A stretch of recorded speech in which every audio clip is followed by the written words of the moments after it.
तो यूक्रेन की सीमा पर 1 लाख से ज्यादा रूसी सैनिक तैनात हैं और इस समय पूरा विश्व इस बात को लेकर आशंकित है कि क्या ये युद्ध का कारण बनेगा। क्या नाटो सेनाओं और रूस के बीच युद्ध छिड़ेगा। यूक्रेन क्या वापस से रूस का हिस्सा बन जाएगा, जैसे क्रीमिया हमने देखा रूस ने वापस से उसको कैप्चर किया। ये तमाम ऐसे सवाल हैं और इसके बीच में एक बड़ा सवाल यह भी कि भारत इस दौरान क्या कर रहा होगा, भारत के लिए मुफीद क्या है। क्या ये जो तनाव है वो रूस और चीन को और करीब ले जाएगा और इसके क्या कुछ परिणाम भारत के संदर्भ में और विश्व के संदर्भ में देखने को आने वाले दिनों में मिल सकते हैं। और सबसे बड़ा सवाल ये कि क्या यह युद्ध होकर रहेगा और क्या इसकी परिणति तृतीय यानी कि थर्ड वर्ल्ड वॉर के रूप में सामने आएगी। ये तमाम सवालों का जवाब जानने की इस बार कोशिश करेंगे। एक बार फिर से हमारे साथ मौजूद हैं प्रसिद्ध ज्योतिषाचार्य आचार्य राजेश जी। आचार्य जी, आपको बहुत बहुत स्वागत है। धन्यवाद जी।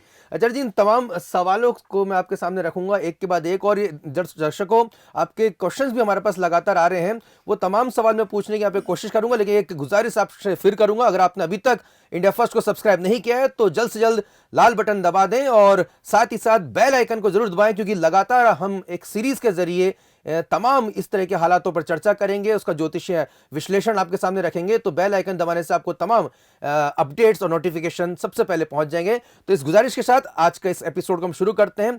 आचार्य जी, पूरी परिस्थिति आपने देखी है, किस दिशा में ये पूरा तनाव आगे बढ़ रहा है? इसमें आशु जी, यदि विशेष रूप से रसिया को देखते हैं तो रसिया की जो कुंडली के ग्रह योग 2017 से 2024 तक ये मंगल की महादशा में है और मंगल इनका पंचम भाव में विराजमान भी है और वहाँ का स्वामी भी है। तो आपने देखा जिस तरह से रसिया टूटने के बाद धीमे धीमे 2017 के बाद लगातार प्रोग्रेस करता हुआ आज इस स्थिति में पुतिन जी के नेतृत्व में ये आ पहुँचा है। एक तो संकेत ये है कि रसिया अब पुराने रशिया वाली स्थिति में भी नहीं रहा, कि इतना सारे डिवाइडेड वाली स्थिति में भी नहीं रहा, कहीं ना कहीं एक मजबूत स्थिति में भी है। तो वहाँ पर ये जो युद्ध के बादल मंडरा रहे हैं, रशिया सक्षम है इन सब चीज़ों से विवाद करके उसको जीतने में। तो निश्चित रूप से जो आप प्रश्न उठा रहे हैं कि आने वाले समय में युद्ध के बादलों का क्या होगा, तो निश्चित रूप से 2019 से युद्ध के बादल, मतलब मेरा तो कहना यही है कि युद्ध शुरू हो चुका है, क्योंकि एक अलग अलग हिस्से उसके तैयार होते हैं युद्ध के, और धीमे धीमे करते करते 2027 तक ये पूर्ण रूप से अपने युद्ध की मूल स्वरूप में ये आ जाएगा। यानी कि आपके मुताबिक युद्ध शुरू हो चुका है। जी, रशिया और यूक्रेन की जो जिस तरह से टकराट की स्थिति बन रही है, आचार्य जी, इसको मैं और आपसे समझना चाहूँगा, क्या आने वाले दिनों में ये पूरी तरह से एक संपूर्ण युद्ध में, कंप्लीट वॉर में तब्दील होगा? हाँ, बहुत जल्दी ये वॉर में तब्दील होगा। जैसे अभी की जो, यदि हम विश्व की कुंडली का इसमें अध्ययन करते हैं, उस कुंडली में युद्ध के जो अभी शुरुआत में हैं, जैसे अभी आपने देखा होगा कि इसकी शुरुआत धीमे से एक जैविक युद्ध के रूप में शुरू हुई, जिसको चीन की गलती से ही कहें कि एक वायरस मार्केट में फैला और पूरी इकोनॉमिक स्थिति को उसने कहीं ना कहीं से तहस नहस कर डाला, वो स्थिति। फिर आपने देखा होगा कि उसके बाद अजरबैजान और आर्मेनिया का जो विवाद शुरू हुआ, तो वहाँ भी आर्मेनिया पर अजरबैजान ने कब्जा किया। फिर आपने देखा होगा ताइवान, इसका इजराइल का और फ़िलिस्तीन का जो झगड़ा शुरू हुआ, तो वहाँ पर इजराइल ने फिर अपनी इज्जत को बचाया और फ़िलिस्तीन को नेस्तनाबूद किया। फिर आपने देखा होगा अफ़गानिस्तान से इस तरीके से सेनाएं हटी और अफ़गान में वापस ऊनी आतंकवादियों का फिर कब्जा हुआ। तो अभी के जो सिनेरियो है विश्व की कुंडली में, जहाँ जहाँ जो जो विवाद है वो विवाद लगातार बढ़ता रहेगा। जैसे अभी तो इतना ही रहा, फिर ताइवान के साथ चीन का विवाद चल रहा है, भारत का विवाद पाकिस्तान को, पाक अधिकृत कश्मीर को लेकर जो विवाद बन रहा है। तो पहले ये सब विवाद आपस में हल होंगे। जैसे अजरबैजान और आर्मेनिया के टाइम पर रसिया चुप बैठा, जबकि रसिया के अधीन आर्मेनिया आता, तो निश्चित रूप से इसको, रूस को उसके खिलाफ कार्रवाई करनी थी, उसने नहीं की, तो वो शांत बैठ गए। तो वही स्थिति अब यहाँ भी यही निर्मित होने वाली है कि अब यूक्रेन को लेकर जो विवाद होगा, यूक्रेन पहले तो रसिया का ही हिस्सा था, अलग से उसने अपनी सत्ता बनाई, फिर रसिया ने वही जो भारत में होता है अलगाववादी भेज दिए, फिर सारे काम कर दिए जो एक दूसरा देश पड़ोसी देश के साथ करता है, वो उसने काम करने शुरू किए। तो वहाँ पर यूक्रेन को कमज़ोर करने की इसने कोशिश की। और अभी 2019 से 2021 तक, अगस्त तक का जो समय था, उसमें यूक्रेन की स्थिति बहुत ख़राब थी। अगस्त 21 से 24 तक अब जैसे गुरु आया है, राहु में जब गुरु आया है, तो इसके लिए अब अमेरिका का समर्थन मिलना शुरू हुआ। तो अब ये कहीं ना कहीं अपने आप को एक मजबूत स्थिति में लाकर खड़ा कर रहा है। दूसरे देश भी इसके साथ जुड़ रहे हैं। पर यह विवाद इसमें गुरु का है, इसलिए होगा, भले ही उतना तेज ना हो, लेकिन युद्ध की स्थिति इसमें निश्चित रूप से बनती है। अब यदि पुतिन की कुंडली लेते हैं तो पुतिन भी अभी थोड़े से आक्रामक इसलिए हैं कि अभी दादागिरी का समय कि नंबर 1 कौन। तो वहाँ पर पुतिन ने भी अब ताल ठोक दी, क्योंकि जिस तरह से चीन ने अपने वायरस को भेजकर एक दाव तो ठोक दिया कि मैं पूरी दुनिया का दादा मैं हूँ, दूसरा अमेरिका अपने आप को सुपर पावर बनाते ही हैं, तो तीसरी सुपर पावर भी चुप कैसे बैठे। तो पुतिन ने भी एक अपना दाव इसके थ्रू, यूक्रेन के थ्रू चलना शुरू कर दिया है। तो अब ये त्रिकोणीय जो संघर्ष है, वो संघर्ष इस यूक्रेन के माध्यम से शुरू हो जाएगा। यानी कि संघर्ष तय है, आपने बाताया है। और दूसरा आचार्य जी, फिर क्या इसके परिणाम होंगे? रूस जब हमला करेगा तो उस समय क्या अमेरिका खामोश बैठेगा? क्योंकि नाटो का वो कहीं ना कहीं मुखिया है, नॉर्थ अटलांटिक ट्रीटी ऑर्गेनाइजेशन, उसमें करीब 30 देश हैं। तो ऐसी स्थिति में अगर 30 के 30 देश या नाटो की जो सेना है वो रूस के खिलाफ होती, तो एक तरह से मिनी विश्व युद्ध तो हो ही जाता है। ये किस तरह की संभावना आपको बनती दिख रही है? इसमें जो मुझे संभावनाएं दिख रही हैं, ये एक्चुअली जो युद्ध का, जैसा मैं एक रीडिंग कर रहा हूँ 2019 से लेकर 2027 तक का, उस युद्ध में अभी यदि अमेरिका और रूस का युद्ध होता है तो उसमें चीन को बहुत फ़ायदा होगा। और अमेरिका नहीं चाहेगा कि चीन को कहीं से फ़ायदा हो, क्योंकि अमेरिका अकेले यूक्रेन के बजाय इन 8-10 देशों को खो बैठेगा।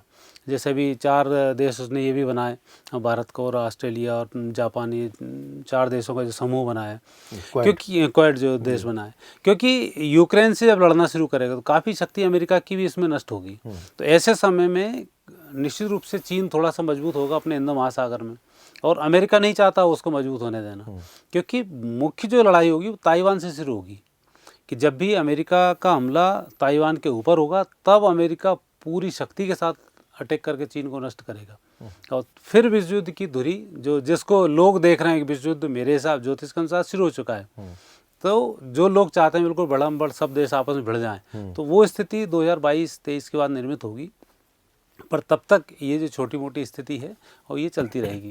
यानी कि युद्ध से पहले, युद्ध तो छिड़ चुका है। हाँ। ये छोटे छोटे पार्ट्स में अब ये सामने आ रहा है। जैसे आपने जिक्र किया आर्मेनिया और अजरबैजान का, इजराइल और फिलिस्तीन का, आपने तमाम अफगानिस्तान में भी जो हुआ, तालिबान में जो हुआ, ये तमाम वो चीज़ें कि एक दूसरे टकराहट सामने आ रही है। लेकिन आप ये भी बता रहे हैं कि जो पूरी तरह से जो हमें विश्व युद्ध की कल्पना हमारे जो जहन में रहती है कि सब सभी आपस में भिड़े हुए हैं, तो वो ताइवान उसका एक कारक बनेगा। यानी कि अगर यूक्रेन पे ही अगर फिलहाल फोकस करूं आचार्य जी, तो यूक्रेन क्या पूरी तरह से रशिया उसको कब्जा कर लेगा? और अगर फिर से उसको कब्जा कर लेगा रशिया, तो इस दौरान कितने देशों से उसका संघर्ष होगा और किसे लाभ होगा, किसे हानि होगी? यूक्रेन के समय में युद्ध जब होता है तब कुछ स्थिति ऐसी बनती है कि छोटे छोटे ग्रुप तैयार हो जाते हैं और वो ग्रुप बड़े ग्रुप में कन्वर्ट होने लग जाते हैं। तो अब जैसे प्रथम विश्व युद्ध हुआ, उसमें एक आपसी संघर्ष का, आपसी ताकत का वो था। दूसरा देश शुरू हुआ तो उसमें फिर 2 मित्र देशों के बीच में आपस में झगड़ा हुआ। तो ऐसे ही जब जो तृतीय विश्व युद्ध होगा, इस विश्व युद्ध भी की जो भूमिका है वो ऐसे ही धीमे धीमे रखाती चली जाएगी। कि अजरबैजान वगैरह थ्रू तुर्की में रखाई कि उसके लोगों ने विरोध करना शुरू कर दिया। सेम अब यूक्रेन के साथ होगा। जब यूक्रेन से रूस लड़ना शुरू करेगा तो वहाँ पर इंग्लैंड और ये काफ़ी सारे देश फिर अमेरिका के साथ आ जाएंगे। तो एक नई दुनिया उसकी बनना शुरू हो जाएगी। रूस अपनी क्षमताओं का उपयोग करता हुआ वो एक अपनी शक्ति को बढ़ाएगा। चीन लगातार अपराध की स्थिति में आ ही रहा है। तो ये जो ग्रुप हैं यूक्रेन के चक्कर में अब दुनिया 3 ग्रुप में बंटने वाली है और 3 ग्रुप में फिर वापस युद्ध धीमे धीमे आगे बढ़कर भी फिर शुरू हो जाएगा। तो अभी जो परिस्थिति बन रही है ये ग्रुप बनाने की स्थिति बन रही है। ये जो छोटा छोटा युद्ध है ये लोगों के अंदर आक्रोश खड़ा कर रहा है और तात्कालिक जो शत्रुता और मित्रता हो जाती है वो अभी ऐसा बन रहा है कि तात्कालिक लोग जो शत्रु हैं वो मित्र बन रहे हैं और आने वाले समय में यही जो मित्र हैं अपने अंदर की शत्रुता निभाना फिर शुरू कर देंगे। ओके, मतलब अब ये ग्रुप फॉर्मेशन का दौर चल रहा है और दोस्त का दोस्त मेरा दुश्मन का दुश्मन मेरा दोस्त, इस तरह की कवायद चल रही है और ये कारक बन रहा है। यूक्रेन उसमें कारक है। लेकिन आचार्य जी मैं फिर भी वो जानना चाह रहा हूँ, तो इसका मतलब कि आने वाले समय में रूस जो है ज्योग्राफी से, भूगोल से, नक्शे से क्या यूक्रेन नामक जो देश है उसको अपने में सम्मिलित हाँ। करके उसको पूरी तरह से खत्म कर देगा? और मैं फिर भी जानना चाहूंगा कि ये अगर वो जैसा आप बता रहे हैं कि ऐसा संभव है वो कर लेगा, तो इस दौरान रूस को कितना नुकसान होगा और नाटो को कितना नुकसान होगा? इसमें ये देखो, जो सेम सिचुएशन आर्मेनिया और अजरबैजान की थी ना, तो उसने अपना एक क्षेत्र कब्जा कर लिया। तो सेम यही रूस करेगा, इस यूक्रेन को आधे हिस्से को तोड़ देगा। अच्छा। जहाँ पे अलगाववादी इसने सक्रिय किए हुए हैं उस हिस्से को तोड़ देगा, फिर यूक्रेन अलग होगा। यूक्रेन इससे नक्शे से अलग नहीं होगा, लेकिन यही यूक्रेन फिर दूसरे लोग इसके थ्रू जुड़ना शुरू हो जाएंगे और एक फिर महाशक्ति के रूप में सामने आएंगे। जब यूक्रेन की विवाद हल होने पर रूस की और अमेरिका की जो एक पारंपरिक शत्रुता है वो समाप्त हो जाएगी। तब फिर अमेरिका ताइवान के बेस पर जो विवाद खड़ा करेगा उसमें फिर रूस ठंडा पड़ा रहेगा और ताइवान फिर चीन, अमेरिका और फिर चीन का विवाद शुरू होगा। ये तो बहुत बड़ी बात आप यहाँ पे बता रहे हैं। आचार्य जी कह रहे हैं कि यूक्रेन का वो हिस्सा जो कि रूसी अलगाववादी वहाँ पर हैं, जो कि रूस समर्थक हैं जो लोग, उस हिस्से को अमेरिका ना चाहते हुए भी जाने देगा और रूस उस हिस्से को वापस से अपना अधिकार क्षेत्र में लेने में कामयाब हो जाएगा। लेकिन ये ऐसा इसलिए करने दिया जा रहा है क्योंकि जब ताइवान वाला मुद्दा गहराएगा उस समय जब अमेरिका चीन से भिड़ेगा तो रूस वहां पर खामोश बैठेगा। तो एक तरह से ये मौन संधि है एक तरह से अमेरिका और रशिया के बीच में। तो इसका मतलब अगर मैं समझ पा रहा हूँ चर्चा जी कि बहुत ज्यादा कोई बड़े स्तर पर युद्ध नहीं होगा, ये नहीं होगा। ये धीरे धीरे रूस जो है वो आगे बढ़ता जाएगा और उन हिस्सों को वापस से अपने अधिकार क्षेत्र में ले लेगा जहां पर उनके समर्थक लोग मौजूद हैं।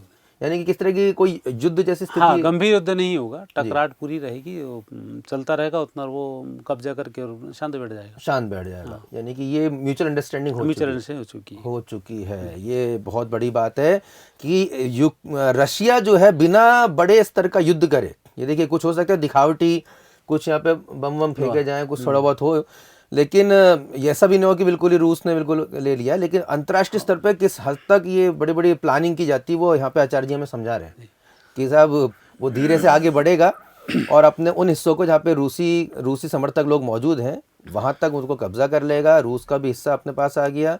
यूक्रेन पूरी तरह से नहीं जाएगा, नाम नष्ट नहीं होगा। यानी कि नाटो की भी नाक बच जाएगी। हाँ। और रूस का भी जो है ईगो सेटिस्फाई हो जाएगा। और वो कुछ हद तक काम हो जाएगा। लेकिन उसके बाद नया खेल शुरू होगा, ताइवान वाला। बिल्कुल। यानी कि चीन अभी भले ही खुश हो रहा हो कि अमेरिका रूस की टकराट में फिर बाद में ये दोनों कमजोर हो जाएंगे, मैं ताकतवर बन जाऊंगा, तो वो उसका खुश होने की जरूरत नहीं है क्योंकि अगला जो भिड़ंत है अमेरिका जो तैयारी कर रहा है वो चीन को सबक सिखाने कर रहा है, रूस को नहीं। तो ये आपने सर बड़ी बात यहाँ पे बताई है।